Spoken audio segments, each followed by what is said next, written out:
Witam Was, kochani, serdecznie w kolejnym filmie na moim kanale. Z tej strony Marta, kanał Million Lashes Perfume i zapraszam Was na kolejną część arabskich zapachów, które przetestowałam.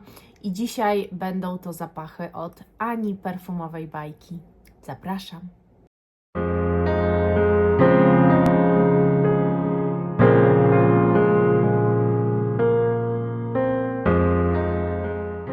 Zacznę od zapachów marki, której kompletnie nie znam i dopiero dowiedziałam się o niej dzięki właśnie Ani i jej próbkom, a marka, o jakiej mówię, to jest Ahmed Al-Maghribi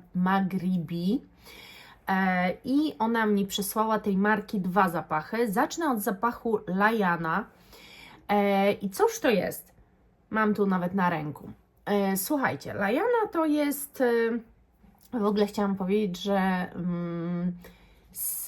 może na wstępie tylko taką dygresję, bo wiem, że Ania z tego, co mi przysłała, z tych zapachów takich arabskich, które mi przysłała, jakby ujawnia mi się taki obraz tego, co Ania lubi. No i mam wrażenie, że Ania jest taką dziewczyną bardzo owocową, która lubi słodkość, cukierkowość zapachów, ciągnie ją do takich zapachów, ale nie uprzedzajmy faktów. No i to jest taki cukierkowy zapach. Ja bym powiedziała, słuchajcie, o tym zapachu, że to jest zapach Jara na dopingu. To jest właśnie taka latafa Jara, tyle że na dopingu. Ja Jarę miałam, sprzedałam, prawie wszystkie swoje Araby sprzedałam, oprócz latafy Camry i Camry Dukan, które zostały w mojej kolekcji, reszta poszła dalej. Właśnie dlatego, że to nie jest taka owocowość, która by niosła ze sobą jeszcze coś więcej. To jest bardzo prosty zapach. Muszę powiedzieć jednak, parametry są zabójcze tego zapachu, ogromne, projekcja ogromna. Troszeczkę ten zapach właśnie tą projekcją i tym wybrzmieniem coś ma z Hibiscus Mahajat, coś można by było delikatnie pod to podciągnąć. Nie powiem, że zapach jest brzydki, czy że jest nieatrakcyjny, czy że dziwię się, że Ani się spodobał. Absolutnie nie. Uważam, że jest to zapach bardzo ładny, natomiast nie wyróżniający się. I to generalnie muszę powiedzieć o wszystkich tych zapachach, oprócz jednego, który mnie zaskoczył i o nim powiem na samym końcu. Natomiast ten zapach, biorąc pod uwagę owocowe zapachy, które ja u siebie w kolekcji mam, no nie widzę potrzeby jakby kupowania tego. Natomiast jeżeli Wy chcielibyście mieć coś trochę podobnego z vibe'em właśnie do Maison Crivelli Hibiscus Mahajat, to wydaje mi się, że naprawdę mogłoby to Was zadowolić. Także możecie sobie zobaczyć, to jest zapach Layana Ahmed Al-Maghribi. Pierwszy raz o tej marce słyszałam.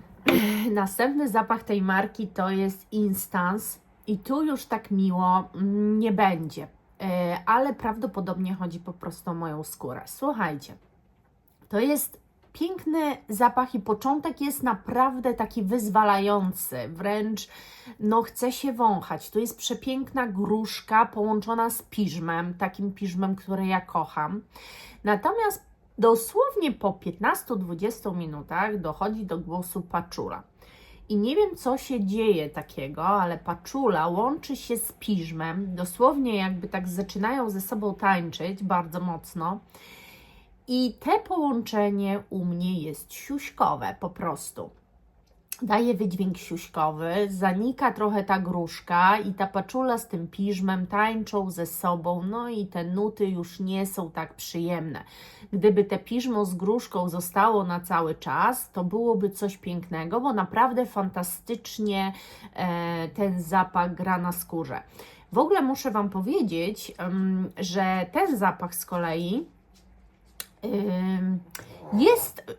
jest tak, że gdzieś tam czujecie, że no jakby sznyt arabskości, może tak to ujmę. Gdzieś tam czuć po prostu to, ale jednak jest bardzo dobrze zrobiony, fajnie jest zblendowany, no gdyby nie ta paczula, która po 20 minutach dochodzi do głosu i niestety na mnie już tak siedzi ten zapach, czyli tak siuśkowo cały czas. On też nie jest może jakoś turbotrwały, na szczęście, dzięki Bogu, ale też ma swoje parametry, nie można narzekać. Nie wiem, czy to ta marka się po prostu tym charakteryzuje, czy jak, natomiast no parametry uważam, że są tego genialne, a tego są po prostu bardzo dobre. Dalej pogadamy sobie o zapachu Abian Rasasi. Chyba Ania dosyć często o nim mówi. To jest, słuchajcie, zapach, który otwiera się maliną i różą i na początku ta róża jest wręcz taka jak woda różana, połączona ze słodką maliną, co akurat tu odpowiada, dosyć odświeżająco brzmi początek tego zapachu. Natomiast później jest delikatna jakaś pudrowość, która wręcz przypomina, ta róża znika, mam wrażenie, i przypomina trochę Angel nową EDP. A w efekcie końcowym, kiedy to już leży na skórze, to jest to, słuchajcie, dla mnie zapach po prostu bliższy La Vie Belle Elixir, gdzie ja wyczuwam taką bardzo syntetyczną i plastikową malinę, która aż wręcz wkręca się w nos, to jest moim zdaniem właśnie klon, bym powiedziała. Dla mnie oczywiście La Vie Belle Elixir. Ja później nie czuję żadnej różnicy. Dla mnie to i to jest po prostu takie same. Dostałam też od Ani taką próbkę zapachu Ojuny i to jest Al Haramain. I tak, Ania chyba lubuje się w ananasowych zapachach. Otwarcie tego zapachu jest ananasowe i tak naprawdę nie tylko otwarcie, bo dla mnie ten cały zapach jest ananasowy i nie przeistacza się w nic innego. Może po pewnym czasie jest dodana jakby taka kremowość, trochę jakby ciastowość czegoś, może bardziej coś takiego, ale to jest tak bardzo mocno w tle, że no, główne skrzypce przez cały zapach gra ananas, ale ten ananas tu jest dla mnie syntetyczny, wypada na mnie bardzo plastikowo, co mi się nie podoba. Natomiast muszę powiedzieć, że on nie ma jakiejś oszałamiającej projekcji, jest dosyć trwały, fajnie leży na skórze, ale w tym zapachu ja czuję ten sznyt arabski najmocniej, z nich wszystkich tak naprawdę czuję najmocniej sznyt arabski, to znaczy, no, tak jakby gdzieś tam wiadomo, że jest to zapach arabski. I ten zapach, od razu Wam powiem, że totalnie to są nie moje klimaty. W takim sensie, że no, gdybym go miała, to prawdopodobnie bym go sprzedała i go nie zużyła.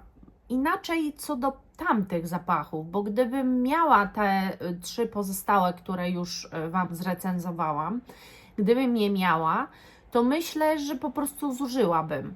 Natomiast no tu nie. Tu dla mnie byłoby to po prostu męczące, także Ojuny mi się nie spodobał. Przepraszam Cię, Aniu. Kolejny zapach to jest Zina od Kalis. Ja tu mam notatki, więc jeszcze zerkam. A no tak, to jest zapach. To jest, słuchajcie, zapach bardzo tropikalny, owoców tropikalnych, wręcz pierwsze te psiknięcie to jest jak taki koktajl jakiś, pina colada czy coś takiego. Nawet spoko jest otwarcie, z tym, że wiecie co? Jest coś takiego jak wibracja zapachu. Na przykład może być zapach owocowy, ale ma jakąś wibrację, która nas przyciąga. Bo wiecie, zapachów owocowych na rynku jest mnóstwo i to nieważne, czy to są arabskie, czy mainstream, czy to jest po prostu nisza. Nieważne, każda z tych kategorii posiada w swoim portfolio, że tak powiem, zapach owocowy. Wszędzie go tak naprawdę znajdziecie. Owoce tropikalne, zapach tropikalnych owoców też jak najbardziej. Z tym, że z jednymi jest tak zwana, i to właśnie przy owocowych, ja na przykład tak mam, że jest jakaś wibracja. Na przykład, jak pierwszy raz powąchałam Versace Bright Crystal Absolu, to miałam taką wibrację. To jest zapach owocowy, ale wprawdzie nie egzotycznych owoców czy tropikalnych owoców, ale owocowy. I tam wyczuwam, słuchajcie, taką wibrację, która mnie do zapachu przyciąga, która nęci po prostu, żeby go wąchać. Podobną wibrację na przykład mam do owocowego, grejpfrutowego bardziej wprawdzie, zapachu L'Impératrice.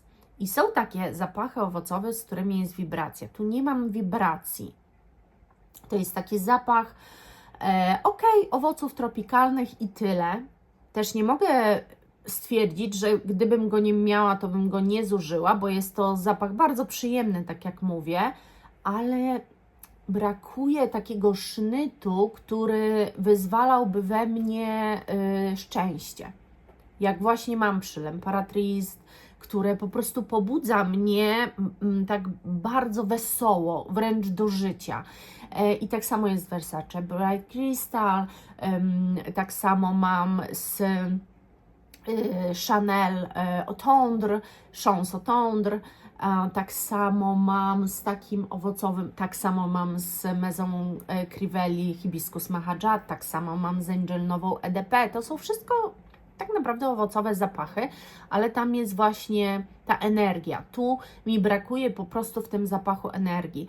Ja go nie mogę zjechać, bo on jest naprawdę przyjemnym zapachem. Rozumiem, dlaczego Ania go lubi, ale ja po prostu nie widzę już teraz może, bo kiedyś pewnie bym go kupiła. Teraz nie widzę już sensu w mojej kolekcji dla takiego zapachu, ale nie mogę go zjechać. Wydaje mi się, że jeżeli ktoś lubi coś właśnie takiego tropikalnego, szuka, to ta propozycja może go zadowolić. I ten zapach wstępnie trafił na moją wishlistę. Trafił na nią, bo jest naprawdę zapachem wyjątkowym. Mam na myśli Tobacco Honey Emir. Tam on się jakoś jeszcze nazywa bardziej, ale to taki skrót myślowy Ania mi po prostu napisała. On ma dłuższe rozwinięcie, ale znajdziecie. Jak piszecie Tobacco Honey Emir, to już znajdziecie. Pewnie zresztą butelki Wam wyświetlam. Butelka jest taka podobna do Kinetic Parfum tych butelek. To jest totalne zaskoczenie, ten zapach. Początek jest dosyć, nie wiem, odstręczający, zależy kogo. No mnie nie, ale myślę, że większość. I też muszę powiedzieć, że jest to zapach idący jednak w męską stronę. Otwarcie to jest, słuchajcie, tytoń połączony z miodem i dymem. Dym jest bardzo silny. To nie jest taki dymek jak w Mauboussin Star, czy na przykład, nie wiem, w Replice na przykład By the Fireplace. Tam jest akurat malutko tego dymku. To jest taki prawdziwy dym, słuchajcie. Naprawdę jakby ktoś dym zamknął w jakiejś szkatułce i raptem ją otworzył i ten dym Wam dał w nos. Jak ktoś się zaczyna przechodzić, jak te zapachy, tytoń, miód i dym zaczynają ze sobą grać i przechodzić się nawzajem, to mój nos odczytuje ten zapach jako papierosy, paczkę papierosów, z tym, że nie papieros, który palimy w tym momencie, tylko kiedy otwieramy tę paczkę papierosów. Dosłownie to czuję. I robi mi się tak dziwnie. Nie do końca przyjemnie, bo ja nienawidziłam tego zapachu. Natomiast i zaczynam się do niego trochę podchodzić z rezerwą. Ale on mi siedzi na tej skórze i siedzi, bo jest długotrwały. Nie jest projektujący, ale jest długotrwały. Siedzi mi na tej skórze. I zaczyna być tak interesujący. To jest taki zapach, słuchajcie, mroczny. Wyobraźcie sobie kompletnie kompletną noc, kiedy znajdujecie się na jakichś ruinach zamku, nie ma żadnej latarni, żadnego światła, idziecie jedynie ze świecą i tak sobie drogę oświetlacie, słyszycie różne odgłosy, nie wiecie co to, no bo jest noc, więc działa na Was podświadomość. Czujecie różne zapachy i wilgoci. Tu nie czuć wilgoci, ale wiecie, chodzi o atmosferę, w której się znajdujecie. Ten zapach robi taką atmosferę, trochę niepewności, strachu. To jest też bardzo suchy, niesamowicie suchy zapach, ale to jest tak intrygujące. Później, kiedy już przestajemy czuć stricte tę paczkę otwartą papierosów, ten miód jakby tak muska ten zapach po to, żeby go stabilizować. Nie wiem, czy odpowiednie słowo. Niesamowite daje wrażenie ten zapach. W ogóle nie powiedziałabym, że jest to jakakolwiek arabskość, że to jest wypust arabski. To jest coś. I ten zapach nie kończy się żadnym karmelem, nie kończy się żadnym gourmandem, nie kończy się żadnymi takimi nutami a la bakaratowymi. Nie, on już zostaje w tej takiej fazie, kiedy jest tytoń, dym i miód, ale idealnie ze sobą połączone. I to jest tak ultra ciekawe. To jest naprawdę zapach, moim zdaniem, wart poznania, niesamowity. Także byłam w szoku, bo po ostatnich testach nie znalazłam nic ciekawego, ale mówiłam Wam, że nie przestaję testować i że będę próbowała z tymi Arabami coś tam być może zagrać, znaleźć i tak dalej. I mam wrażenie, że Ania w końcu wysłała mi coś, co ma szansę, znaczy co już mnie oszołomiło, ale co ma w ogóle szansę wejść też do mojej kolekcji. Ma szansę, co nie znaczy, że wejdzie, a to tylko dlatego, że po prostu jest bardzo duża lista i one są któreś w kolejności. Natomiast to jest bardzo, bardzo ciekawy zapach. Bardzo Wam polecam poznać. Ja nie pamiętam, ile on kosztuje, ale chyba jakiś strasznie drogi nie jest. Polecam Wam poznać. Także przetestowałam 6 zapachów od Ani. Bardzo ciężko jest, słuchajcie, zejść z drogi niszy. Bardzo ciężko. Jeżeli już wejdziecie na tę drogę i zaczniecie kolekcjonować nawet pewne marki, to bardzo ciężko jest raptem przejść na zapachy arabskie. Tym bardziej, że przetestowana ogromna ilość świadczy o tym, bo ogromna. Ja bardzo dużo przetestowałam, a niewiele Wam zreferowałam. Były takie zapachy, które no po prostu, no nawet nie chciało mi się o nich, słuchajcie, opowiadać. Ja wiem, nadal to jest kropla w morzu, bo tych arabskich zapachów jest ogrom, ale człowiek nabiera, może inaczej, nigdy bym nie kupiła zapachu arabskiego w ciemno, ale zapach niszowy, tak. Nawet zapach mainstreamowy kupię w ciemno, ale arabskiego nigdy. Właśnie dlatego, że one, mam wrażenie, wszystkie jednak skręcają w pewną stronę. No ale ja rozumiem Anię. Rozumiem Anię i rozumiem, dlaczego te zapachy w kolekcji ma. Dzięki, że mogłam je w ogóle przetestować. Zapraszam Was na kolejne moje filmy. Za dzisiaj serdecznie dziękuję. Pamiętajcie, że dostęp do mojego sklepu macie cały czas i wszystko, co kupuję nowe, też znajdziecie na sklepie. Także zachęcam. Buziaczki, kochani. Pa!